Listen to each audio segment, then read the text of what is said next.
Hi and welcome back to Cheeky Crypto. My name is Nick and today we're talking Bitcoin. We're going to be jumping into the latest news, if there is any. We're taking a look at some on-chain data, some technical analysis, and then we'll wrap this video up. This should be everything you need to know about what is potentially going to happen this week and potentially in the weeks to come when it comes to BTC. So as I get into today's video, if you do find it useful and informative, smash that like button. I really do appreciate that. If you are new to the channel, why not go ahead and subscribe, tap the bell, select all the notifications, and in doing so, you will be kept up to date with everything that we do here at Cheeky Crypto. If you haven't yet joined us in Discord, what are you waiting for? Check it out, linked in the description below. It's a fantastic community talking crypto 24/7. It's completely free, and I don't think you'll be disappointed by what you find down there. So why not go ahead and check it out? Let's kick things off then with the latest news for Bitcoin. And actually, this is a hard to find thing, right? It's hard to actually find any decent news out there if anything is actually going on in the crypto space for BTC.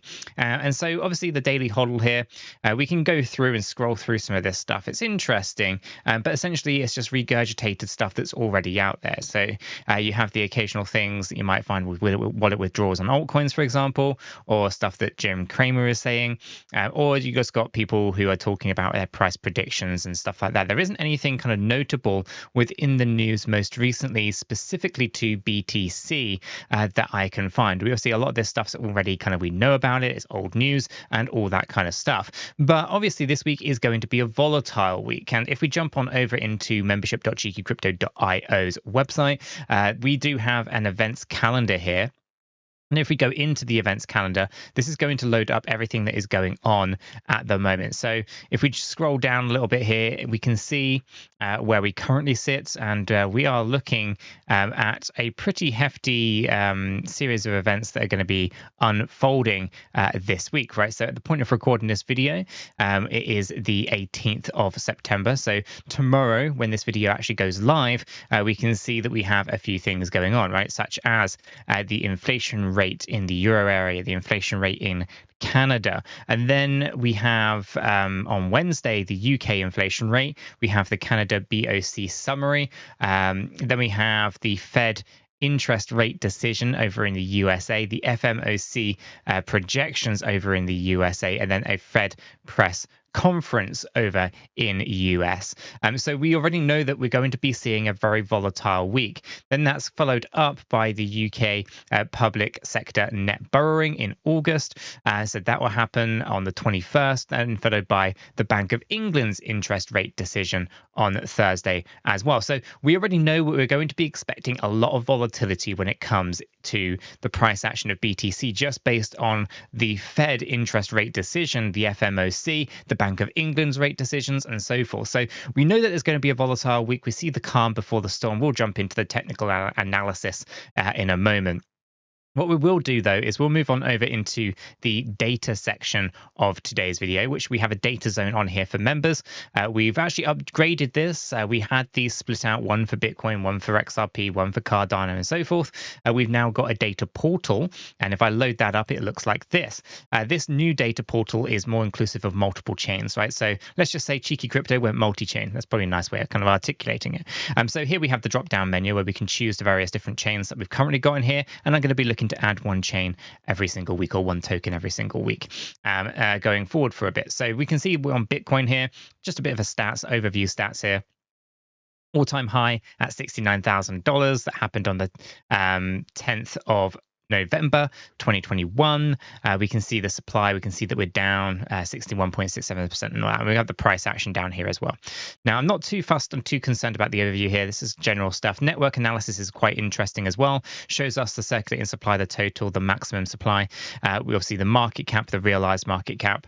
And I won't go into all the details of all of those things and what they mean in this particular video, but do join us down in Discord if you want to know a little bit more about that kind of stuff. Address-wise, though, there are 14 49.6 million different Bitcoin addresses. 1 million of those addresses were active in the last 24 hours. 874,000 addresses received Bitcoin and 719,000 sent Bitcoin. So there's a little bit of overlap. If there are only 1 million addresses that were active, we can see that not all addresses received, but not all addresses sent, but there is overlap, as in they both sent and received some of those wallets. Transaction-wise, there were 616,000 transactions in the last 24 hours, $711,000 in fees to get that 616,000 transactions. So in fees terms, that's about 28.48 Bitcoin, and that was 149 blocks. So interesting stuff. Inflation rate for BTC daily sits at 0.005. It's a 1.81% yearly inflation rate, and we had 931 Bitcoin mined in the last 24 hours. That's about $24.6 million. Now, obviously, with halving here is going to be a big thing for many people, halving the amount that can be mined in any one day. So again, you'll go from 900 Bitcoin being mined in a day to 450 being mined in a day. Ultimately, that's not going to have a huge impact on your circulating supply, because your circulating supply is already very heavy out there, as in we are 19.4 million BTC out there out of 21 million. So, we can halve it again and halve it again after that. It really doesn't make too much difference. The majority of the supply is out there, so it's better to focus on what's going to shrink that supply and what's going to drive demand to bring that price upwards, right? And obviously, you don't have those things stacked in the right way, then price will go down. Okay, demand is low, supply is high, price goes down. If the supply is low and the demand is high, price goes up. Very straightforward. So let's move over into the wallet analysis, right? Because obviously this is something that we talk about a lot on the channel. So on the wallet analysis, we have 10 different sized wallets for BTC here. Basically, on the low side, the retail side, we have 0.001 BTC or more, all the way up to 10 Bitcoin or more. On the more institutional level side, we have over 100 Bitcoin or over 1 million Bitcoin, and we have everything in between, right?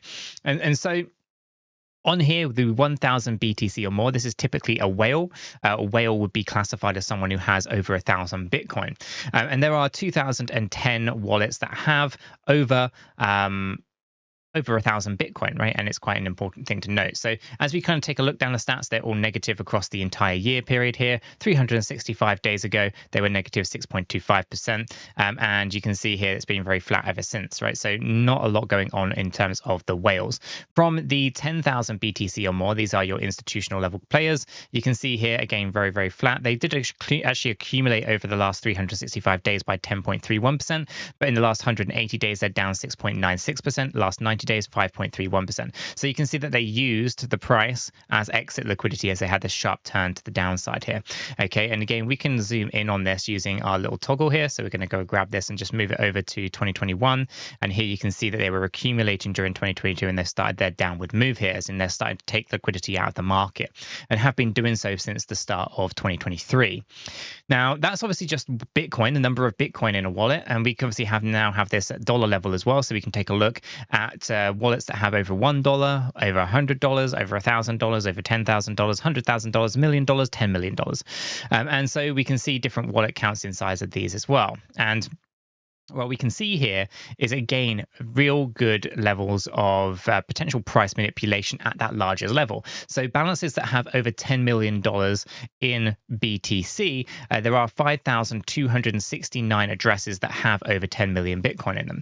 And so we can see here, and we can note that they were accumulating during the bear market, and they started to basically suck out the liquidity in the last 2 months or so as price was going up. Now, it's no coincidence that these wallet counts, the black line, is mirroring that of the price action. It's quite an interesting tell. Now, as we kind of come down into these lower levels, we get a little bit more volatility, and specifically as we start to go down, we actually get deviation away from price action. So the lower the amount of dollars that you have invested, the less aligned to the price action the wallets seem to become. They kind of follow the same suit, but the lower this goes, like $1,000, for example, you can see they do not come down anywhere near as aggressively, but they do still follow the pits of the price action. It's quite an interesting interesting one. Now, when we come over into the supply analysis, we can see how that's broken down as well by addresses. So, for example, we have the native Bitcoin, how much Bitcoin out of the circulating supply is actually sat at specific levels. So, for example, down here on this low level, we can see that if you have how many addresses there are holding supply at over 0.001 Bitcoin, well, it's 19.49 million, right? Because it's pretty much the entirety of it. Now, as we kind of come around the pie chart all the way up to this little slither here, we can say, okay, well, how many addresses or how much Bitcoin in itself, how much Bitcoin is held in addresses that are greater than 100,000 BTC. And actually, there's 660,000 Bitcoin held by wallets that have greater than 100,000. So when we're over talking about this wallet here with 100,000 Bitcoin in it, right, we can see that there's 4 of them. Across those 4 wallets, if we jump down to the supply analysis, we can see that it's actually sat at 660,000. So 4 wallets have 660,000 BTC. Again, we go down to the 1,000 BTC level. You can see that there's 7.6 million Bitcoin held by those whales at 1,000 BTC. We can see that if we were to take a look at some of these other metrics and just try to find the correct one, so that's it. Yeah, cool. 10,000 BTC, they have 2.9 million at 10,000 Bitcoin or more. So again, it's an interesting way of looking at it. Again, you can look at it at dollar value as well. Taking a look at liquidations, $23.3 million in the last 24 hours. OKX is the exchange with the most amount of liquidations at 5.9 million. And I think this is actually due to how popular the exchange has become most recently. It's definitely starting to see a less dominance on Binance and more on OKX. It's very, very interesting to me. Ultimately, the point of recording, 85.37% of positions were short positions that were liquidated and 14.63% were long positions. Very interesting stuff. I've added total value locked here as well. This is quite an interesting one of how much total value locked is locked in for BTC. Not so much on Bitcoin side than it is for other chains like altcoins is a little bit more important. But there are some interesting kind of takeaways here, such as there being 6,000 Bitcoin actually locked up in some way, shape or form. Quite an interesting one to kind of keep an eye on. It's up 15.5% in the last 365 days, but in the last 90 days it is down 7.18%. So it's interesting. We also have miner data, but I'm not going to go into all of the ins and the outs of that. So there's a lot of data here, and again, it crosses multiple different chains. So if you're interested, why not check out the membership website? We do offer a 7-day free trial, and you'll get access to all this kind of stuff. Let's jump down into the technical analysis on Bitcoin, though. We'll keep this one kind of ramping along nicely. So this is my weekly view. This is Bitcoin paired up with the US dollar. And Bitstamp is our data source here. Now, this one's been aggressively analyzed, as you can kind of see, trying to find rhythms and rhymes within the structures of what is going on. Now, obviously, I've spoken about this quite a few times over the last several months. Ultimately, here we have actually got a series of different variables at the underlying level, right? So a lot of people are saying that the bottom is in, right? We've got to have the bottom in. It's come down, so 77%, yada, yada, yada, at the amount of time. Bitcoin halving is coming up, the bottom is in, right? However, there's a lot of things here that we have to consider. One is a lot of new variables, new things that Bitcoin has done that Bitcoin hadn't done before. And so let's just kind of recap a few of these in terms of technical analysis here. So obviously, these big green dashed lines are the Bitcoin halving events. Let's start there. It's probably a good place to start with, right? We can see that the next one is due in April of 2024. Okay, so it's yet to happen. We can also note that when the last one was in May of 2022. And the price action bottomed just before we had the halving, and then we actually had that run to the upside. So we bottomed in March of 2022. The halving was in about May 2022. Then, of course, we can see back here in 2016, right? We can see that we actually bottomed out months beforehand. In January of 2015, the halving was in July of 2016. Okay, and then, of course, the one beforehand. Now, one of the things that I do want to kind of point out here with the halving events is when the circulating supply of Bitcoin was lower, the halving events had a bigger impact on the amount of supply. It was easier to mine back then, and it was obviously a lot easier to constrict the circulating supply a little bit. Okay, it's relatively new technology and those kind of things. Now, for the most part, as time progresses, the Bitcoin halving event will have less and less impact on price. This is simply simply because you're not actually having a major effect to the circulating supply. Okay, we're 19 million already out there out of 21 million. So you're only ever going to see another 1.6 million. It's not even 1.6 million Bitcoin being mined, right? So we know that the supply is very, very small, the remaining amount. It's going to be what, 5 or 6%, something to that effect. So it's not going to be a massive amount of Bitcoin that's going to enter into the ecosystem at the current rate. Halving that rate is also a very insignificant amount now. So we can't expect big major bullish movements on the back of Bitcoin halving, but you can expect lots of speculative investors to look at the history of Bitcoin halving events and think, wow, it's a great catalyst to big bull runs, right? Such as what happened over here and back in 2013, and what happened over here back in 2017. And then, of course, what happened back in 2021. Look, fantastic runs, right? And again, it's easy to kind of look at that and just say, look, there's a pattern there. But there are, as I said, some underlying variables that are vastly different and that we need to kind of take those into consideration. And so we want to pay attention to where we had the three-wave corrective patterns over in the 2015 bear market and the 2018 bear market, right? These are very important. We stayed within the parameters of a three-wave corrective structure, meaning that we went down and we retraced between 100 and 123.6% on the bounce. Okay, so there's a B wave bounce, as you can kind of see right here and right up here. Those two B wave bounces and the retracement that fell down afterwards stayed within its three-wave structured parameters. Now, this is important because that 1.236 fib scale has not been breached ever in terms of bear market retracements until the one that we saw back in 2022. This move down here was not a three-wave corrective pattern. It was a five-wave corrective pattern of a W, X, Y, X, and Z. Now, it's possible that the bear market bottom is in for Bitcoin. It is, of course it is. However, it's not a guarantee, and it's very important that we mark that in to note that, these things are never a guarantee. Now, with this particular pattern, it went down deeper than 1.236. It went down deeper than 1.382. It came very, very close to hitting 1.618.